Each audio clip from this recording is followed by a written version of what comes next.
Hello kids, in this video we are going to do the first chapter of maths number system. To start with, we would just talk about the basics of numbers. If we look at number, any number would either be a real number or it would be an imaginary number. What are imaginary numbers? Imaginary numbers are root of negative number. We will be studying about imaginary numbers in the higher standard. Now real numbers.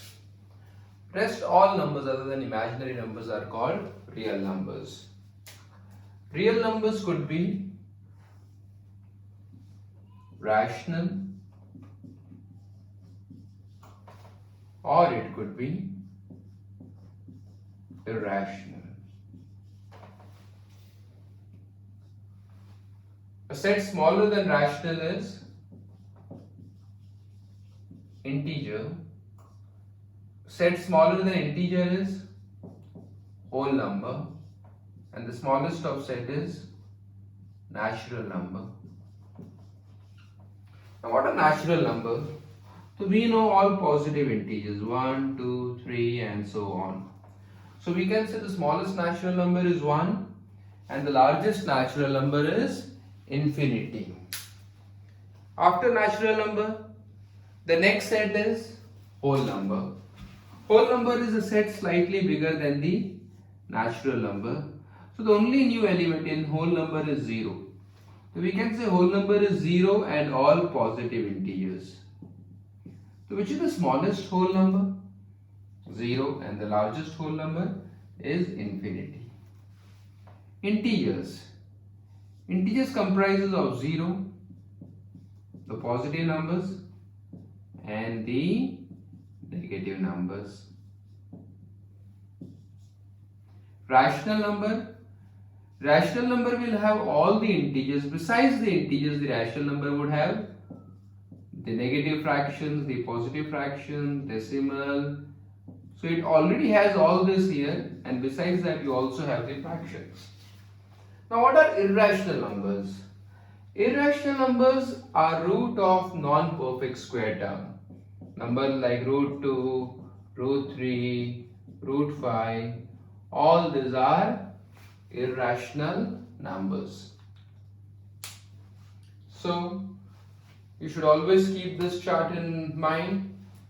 Looking at this chart, we can understand that all natural numbers are whole numbers, because all the elements that are there in natural number are there in whole number. All whole numbers are integer, because you see all this value is there in integer. All integers are there in rational number, so we can say all integers are rational number. All rational numbers are real number.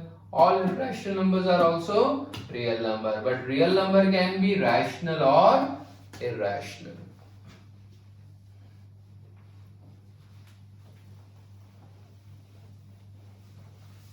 So after looking at this chart, the next topic, very important concept, I want you all to be very well aware of your concept about rational number and irrational number.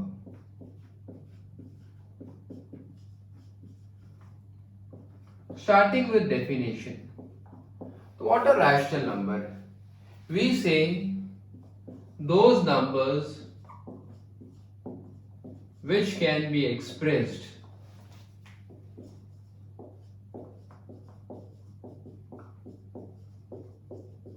in P by Q form, where P and Q are integers and Q is not equal to 0 are rational numbers. What are irrational numbers? So the same thing, but those numbers which cannot be.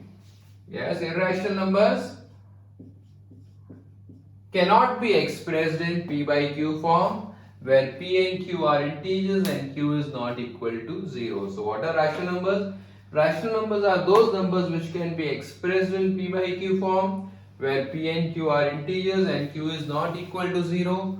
Irrational numbers are those numbers which cannot be expressed in P by Q form, where P and Q are integers and Q is not equal to 0. Now the next point again very important. This concept of rational and irrational number is based on decimal expansion. For rational number, you should always remember the decimal expansion of rational number is terminating. And if it is not terminating, it is non-terminating recurring. Now what do I mean by terminating? Like 1 by 2, the decimal expansion of 1 by 2 is 0.5. 1 by 8 is 0.125. So this is terminating, that is when you divide 1 by 2, you will get 0.5. After that you get remainder 0, so you don't further divide it. Same way if you divide 1 by 8, you get 0.125, thereafter the remainder is 0. So you will not divide it any further, hence it's terminate, that is you will get remainder 0. But for some rational numbers like let's say 2 by 3, if you do the decimal expansion of 2 by 3, it never terminates. The digit 6 keeps on coming. So we say because it doesn't stop, it is non-terminating. Now because the same digits are getting repeated, it is recurring. Similarly, take for example 1 by 7. In case of 1 by 7, when you do the decimal expansion, you get 0.142857, 142857 and so on. So this set of digits 142857, it gets on repeating. So now because you don't get remainder 0, we put this dots. This dots indicates that it is non-terminating and you are getting a set of number, a given set of numbers. So it is recurring. Hence the decimal, you should always remember how is the decimal expansion of rational number. The decimal expansion of rational number is either terminating or it is non-terminating recurring. Now how is the decimal expansion of irrational number? You should always remember the decimal expansion of irrational number is non-terminating and non-recurring. That is, you will never get 0 as the remainder. Moreover, same numbers won't repeat. The numbers would be at random. You cannot predict which will be the next number. Hence it is non-recurring. Very important. You should always keep this in mind.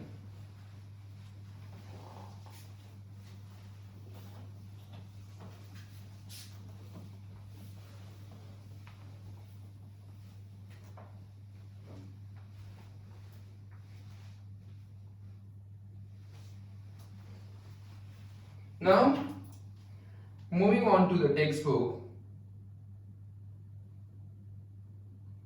we are taking example 1. Example 1 in textbook is true or false statement. The first statement in the textbook is every whole number is a natural number. Are every whole numbers natural numbers? We will say the statement is false. Why? Because 0 is a whole number. But is 0 a natural number? No. So the statement is false. Not all whole numbers are natural number. The second statement, every integer is a rational number. So we know rational number has all the positives, 0, negative, fractions, decimals, that is a rational number. And what are integers? Integers are 0, positive and negative. So all the integers are a part of rational numbers. So we can say yes, all integers are rational numbers. So the statement is true. Third, every rational number is an integer. So no, rational number 2 by 3 is rational, but 2 by 3 is not. an integer. Hence the statement is false. So that was example 1. Now I'll be taking the exercise. We are not taking example 2 and 3. It's very easy. We take exercise 1.1. In exercise 1.1, question 1 is 0 a rational number?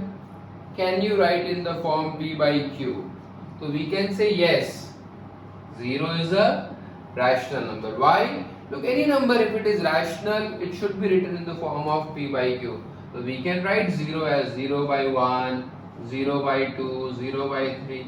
Now as 0 can be expressed in P by Q form where both P and Q are integers, so we can say yes, 0 is a rational number. Now I am not taking the second question. I will take third question because I am very sure kids would be knowing the second question. Third, which again is an easy sum. We have already done this in the lower standard. We have to find 5 rational numbers between 3 by 5 and 4 by 5. So what you can do?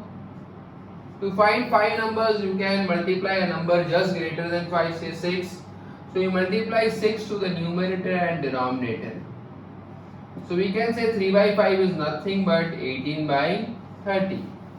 Same way, 4 by 5 would be, if you multiply 6 to the numerator and denominator, it is 24 by 30. Now 6 numbers between 18 by 30 and 25 numbers between 18 by 30 and 24 by 30 are 19 by 30, 20 by 30, 21 by 30, 22 by 30 and 23 by 30. So these are your 5 numbers, rational numbers between 3 by 5 and 4 by 5. That was question 3. Now let's take question 4. Question 4 is again a true or false statement. First, every natural number is a whole number. So yes, the statement is true because all the elements of natural number are there in whole number. So yes, all natural numbers are whole numbers. Every integer is a whole number? No, integers have the negative value also and whole numbers do not.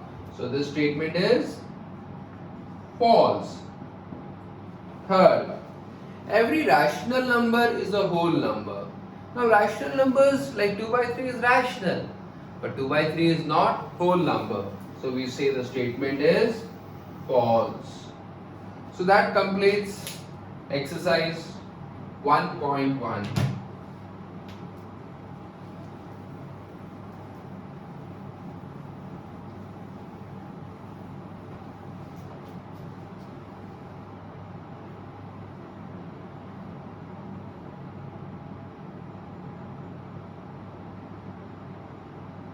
Now we are looking at example 3. Examination point of view, important example. Here we are going to locate irrational number on the number line starting with root 2. Now we are going to locate root 2 on the number line. In lower standard you have already studied how to locate rational number.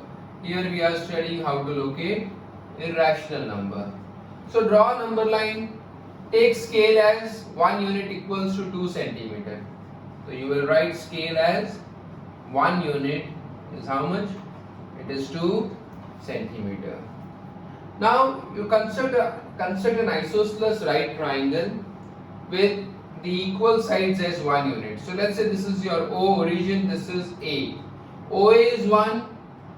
Construct AB such that AB is perpendicular to the number line and AB is also 1 unit. Join OB. So you have an isosceles right triangle with OA equals to 1 and AB equals to 1.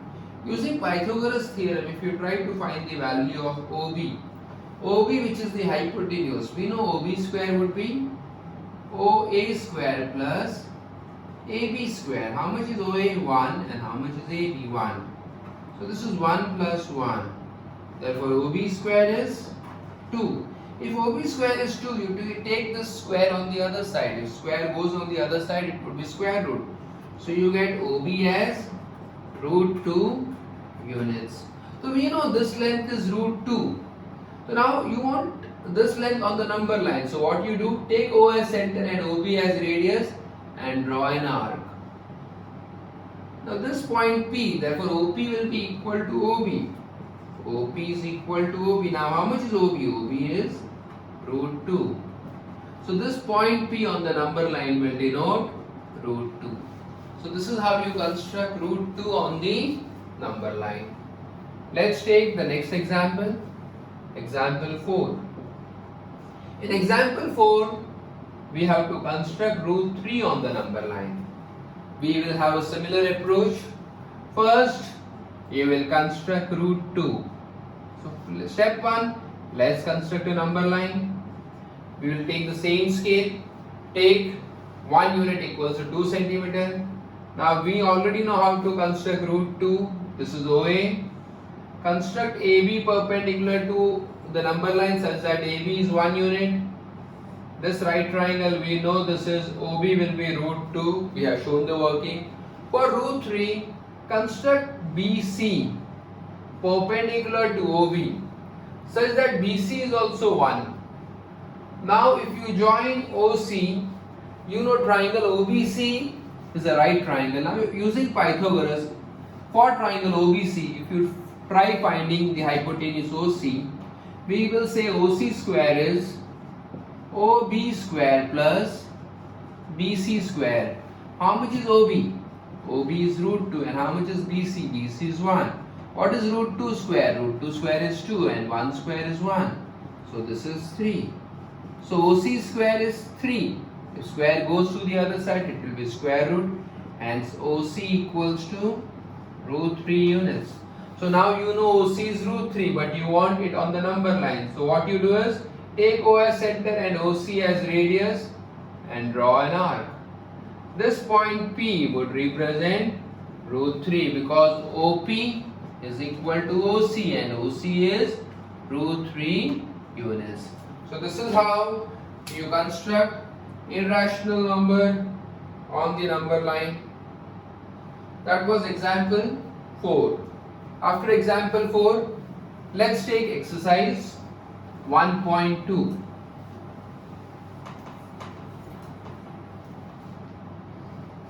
Now for exercise 1.2, question 1 is true or false. Now what is the first statement? Every irrational number is a real number. So we know when we looked at the chart, real number can be rational or irrational. So we can say yes, all rational numbers are real number and all irrational numbers are also real numbers. So here the statement is every irrational number is a real number, hence the statement would be true. In the second statement, every point on the number line is of the form root m, where m is a natural number. To answer this, let me try to explain. Let's say this is a number line and this is point 0.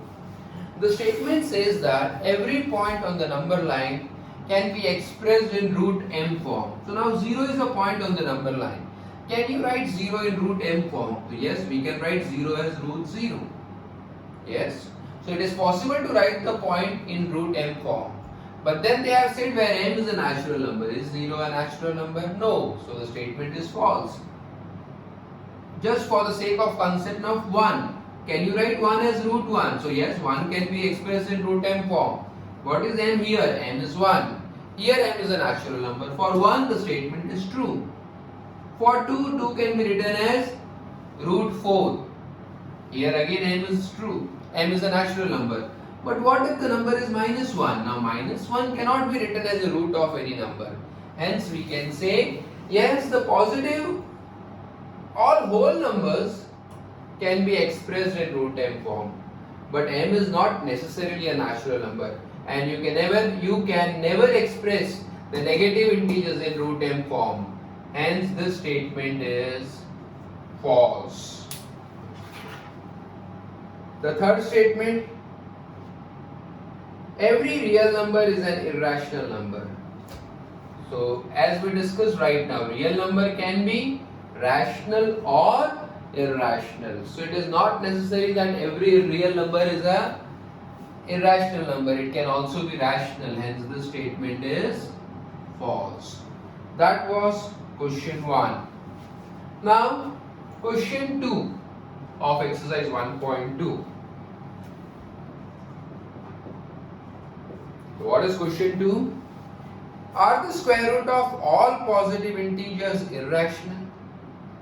If not, give an example of square root of a number that is rational. Let's take few natural numbers. 1.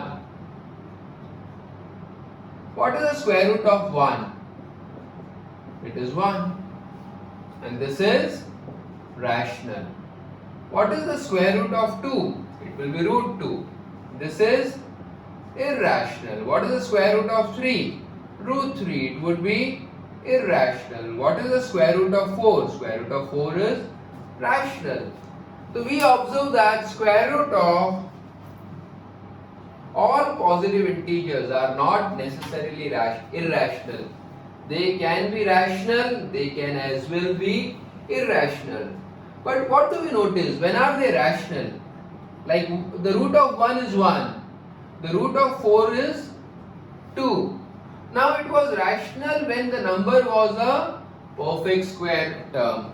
So the root of all positive perfect square integer, root of all positive perfect square integer would be rational. Now the last question of exercise 1.2.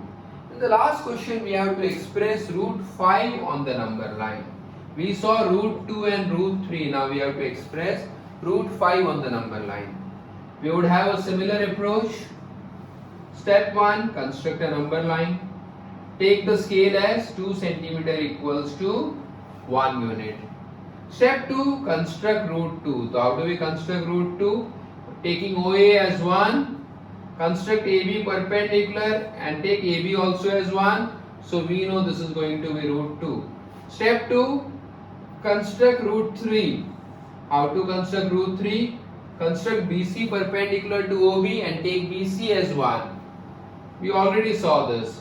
So OC would be root 3. Then construct root 4. Taking CD as 1. This would be root 4. Then construct DE as 1. And OE would be how much?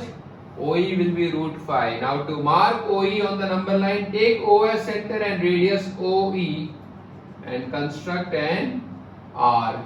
And this point would represent root 5 on the number line.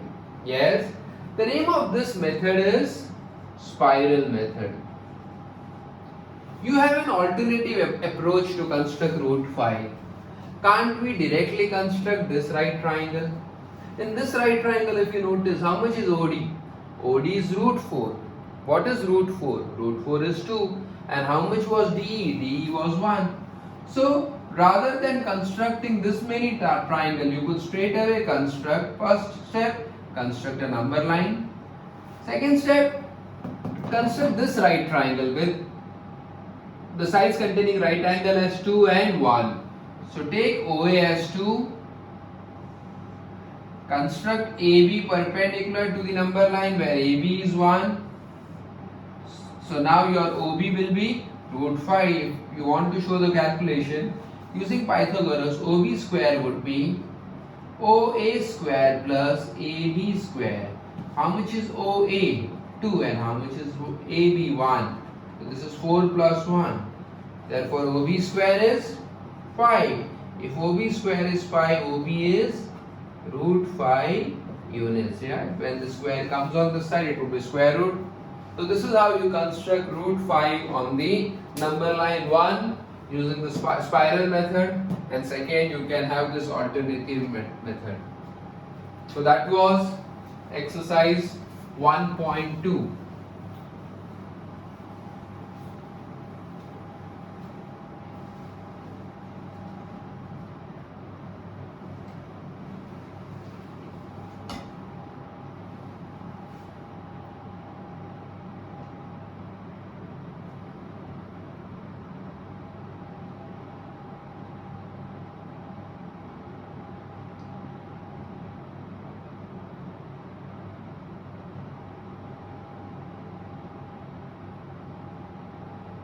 Now we will take example, I'm not taking example 6, I'll move to example 7. In example 7, they have given us a number whose decimal expansion is non-terminating and recurring. They have given 0.3333. So the digit 3 is getting repeated. You could write this number also in this form, 0.3. It means, now the bar is on 3, it means that the digit 3 will keep on getting repeated. Now how is the decimal expansion? What does the dots represent? The dot represents that it is non-terminating. And you observe the digit 3 is getting repeated. Now because a particular single digit or a set of digits, when it gets repeated, we say that it is recurring. So you say the decimal expansion is non-terminating and recurring, hence it's a rational number. They have asked us to express it in P by Q form. Now because it's a rational number, we know all rational number can be expressed in P by Q form. So this also can be expressed in P by Q form. So now let's learn how to do it. The solution, the method is, you will say let x is equal to 0.3333. Now how many digits are getting repeated? Only one digit. The digit 3 is getting repeated. Because only one digit is repeating, you multiply 10 on both sides. If you multiply 10 here, the decimal will shift one place and it will become 3.3333. Why did we multiply 10? Because a single digit was getting repeated. If it would have been 0.353535, if two digits were getting repeated, we would have multiplied with 100. Similarly, if three digits would have repeated, we would multiply 1000. So this was step 1. Step 2, subtract these two values. So you will say 10x minus x. Now how much is 10x? 10x is this value minus x. What is x? X is this. Now if you subtract, 10x minus x is 9x, and these are the same values after decimal, so if you subtract, it gets cancelled. 3 minus 0 is 3. X is 9 is in multiplication relation, goes to the other side, it would be in division. So x is equal to 1 by 3. X is this value, so you could say that for 0.3333 in P by Q form is nothing but 1 by 3. These are very important type of sum. Now let's take example 8. In example 8, we have a similar question. We have to convert 1.27 in P by Q form. Always remember it should be read as 1.27. At times I have seen kids reading it as 1.27 bar. It's wrong. You should always read it as 1.27. Now you want to convert this in P by Q form. Step 1, you will say let x is equal to 1.27. Therefore, if you don't write the bar, you will write x as 1.2727 and the dots to show that it is recurring. Now you observe that two digits are getting repeated. Now as two digits are getting repeated, you will multiply 100 on both sides. When you multiply 100, the decimal will shift two places. Now next step, you have to subtract the two values. So you will say therefore 100x minus x will be 100x is 127.2727 and x is 1.2727. So 100x minus x is 99x. You have the same value after the decimals, so when you subtract, the value gets cancelled. 127 minus 1 is 126. 99 is here is in multiplication relation, goes to the other side, it would be in division relation. Yes, if you want to simplify, you can simplify. This is 3 42s are 3 33s are 3 11 3 14. So it is in P by Q form, 14 by 11. So you could say x, which is 1.27. When you express it in P by Q form, it would be 14 by 11. That was example 8. Now let's take example 9.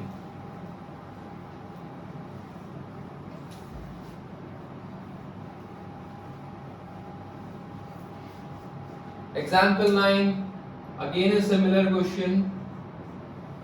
In example 9, they have given us that we have to express 0.2 bar 35. 2 bar 35. The bar is only on 3 bar 35 and we have to express it in P by Q form. Step 1, you will say let x is 0.2 bar 35.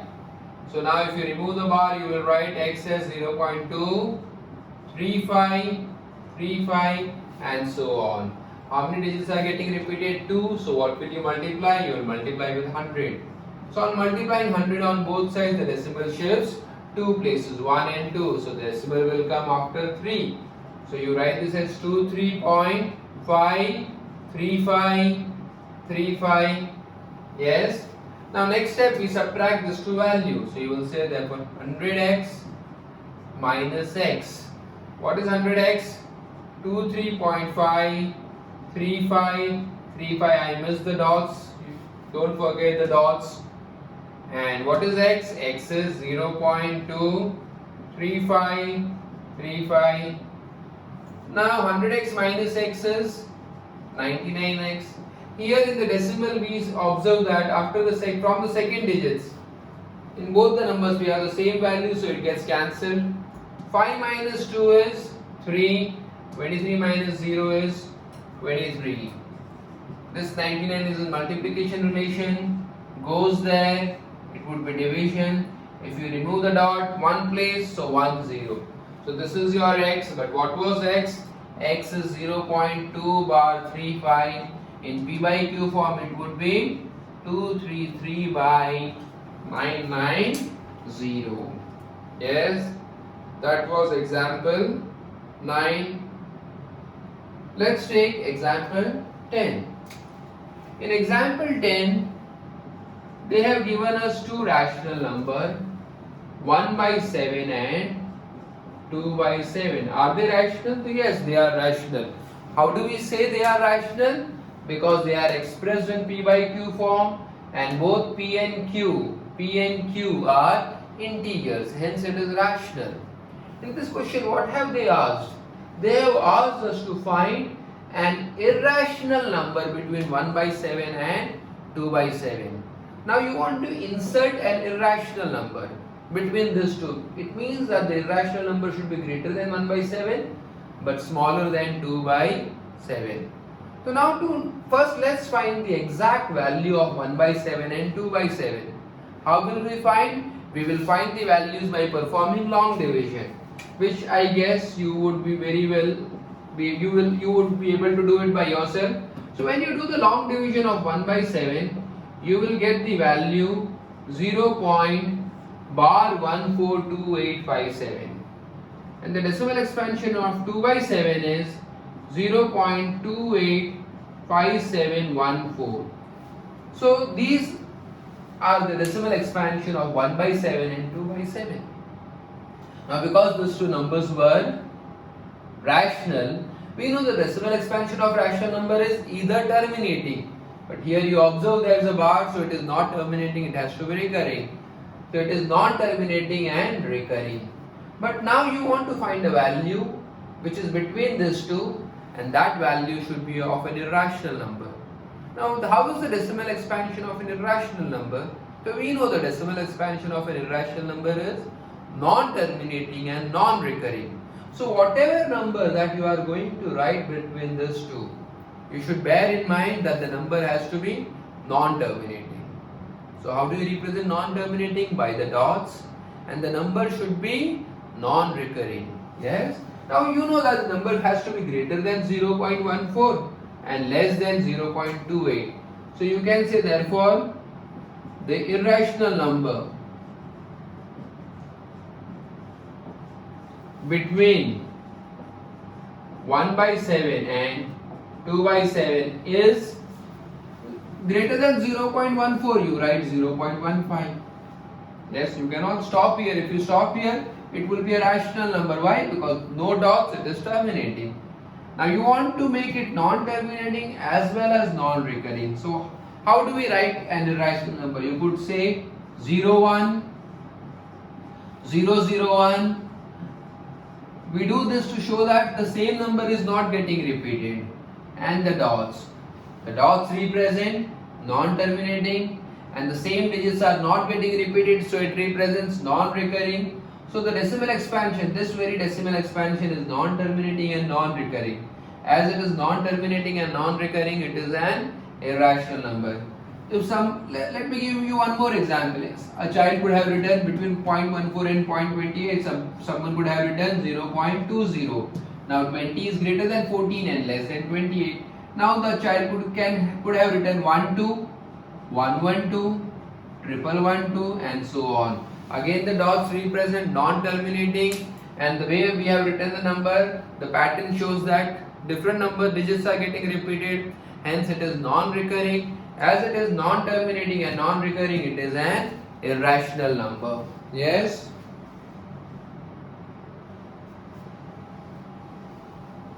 So that was example 10. With this concept, you should be able to do exercise 1.3 by yourself. Now, the remaining 3 exercises, I would be doing it in the next video, in part 2. Thank you.